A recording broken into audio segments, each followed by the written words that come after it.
s'exprimer et nous suivons évidemment son allocution. Écoutons. Aujourd'hui, nous sommes ici à Kiev, dans le cœur de notre pays.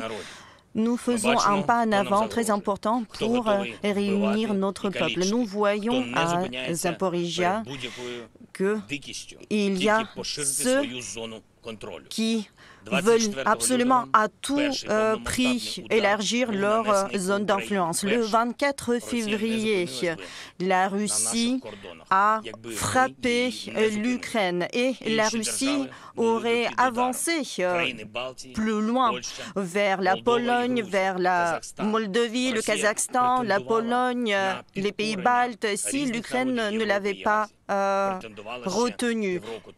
Et cette ambition criminelle se brise en Ukraine. Elle a été brisée à côté de Kiev, à Tchernigiv, à Azovstal, dans les régions de Tchernigiv, dans le Donbass, dans le sud. Également, lorsqu'on libérera ces territoires. Et bien sûr, en Crimée, lorsqu'on la libérera. Tout le territoire ukrainien sera libéré de ce joug de l'ennemi. Et nous savons que la Russie le sait, la Russie ressent notre puissance et voit que ici, en Ukraine, nous trouvons notre force, la force de nos valeurs. Et c'est pour cela que la Russie se livre à un simulacre, essaie de voler ce qui ne lui appartient pas, par le biais de mensonges, de tortures, de tueries. Elle essaye de redessiner les frontières et de refaire l'histoire. Aujourd'hui, je me suis entretenu à l'instant avec les membres du Conseil de la Défense. Nous avons décidé la chose suivante. Uniquement grâce à la libération de notre territoire, nous allons retrouver la paix. Deuxièmement, l'Ukraine reste le pays leader qui cherche les conditions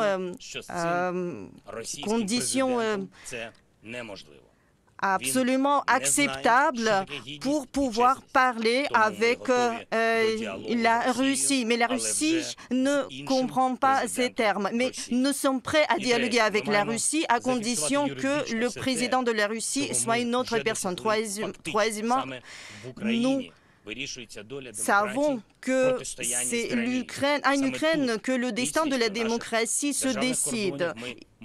Ici, nous allons pouvoir renforcer les frontières de tous les pays européens et nous allons garantir le fait que la guerre ne sera plus jamais déclarée.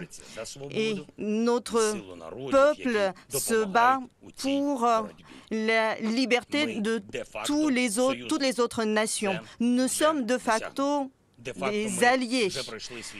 Nous avons de fait avancer vers l'adhésion à l'OTAN. Nous avons atteint les normes de l'OTAN sur les champs de combat.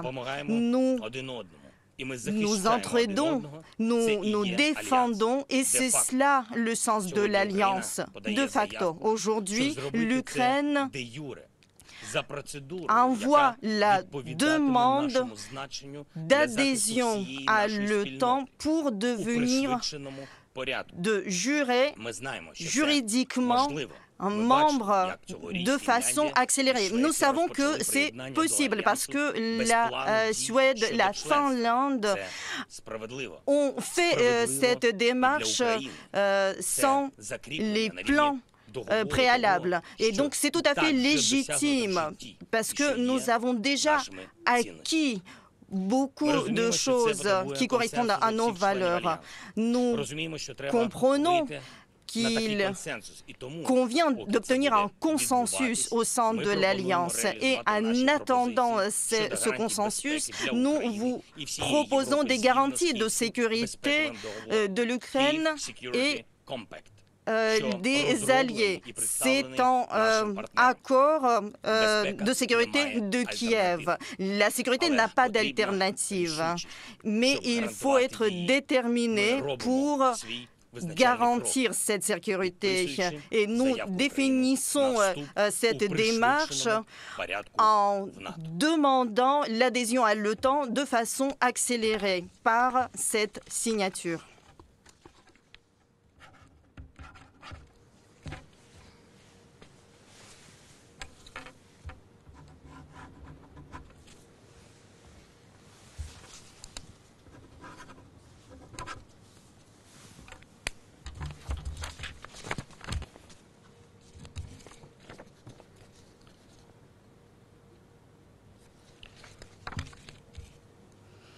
Aujourd'hui, le Conseil de sécurité nationale de l'Ukraine a adopté la prise des sanctions contre les personnalités qui n'ont pas trouvé le courage de défendre l'humanité et qui seraient liées à l'agression contre l'Ukraine et contre l'unité des peuples.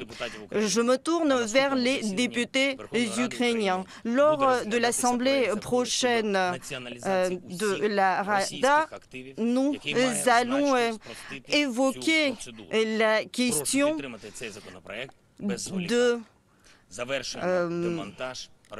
de démanteler les actifs russes en Ukraine. Je vous demande donc d'entériner cette décision. Gloire à l'Ukraine, gloire aux héros. Voilà la réponse de Volodymyr Zelensky à Vladimir Poutine.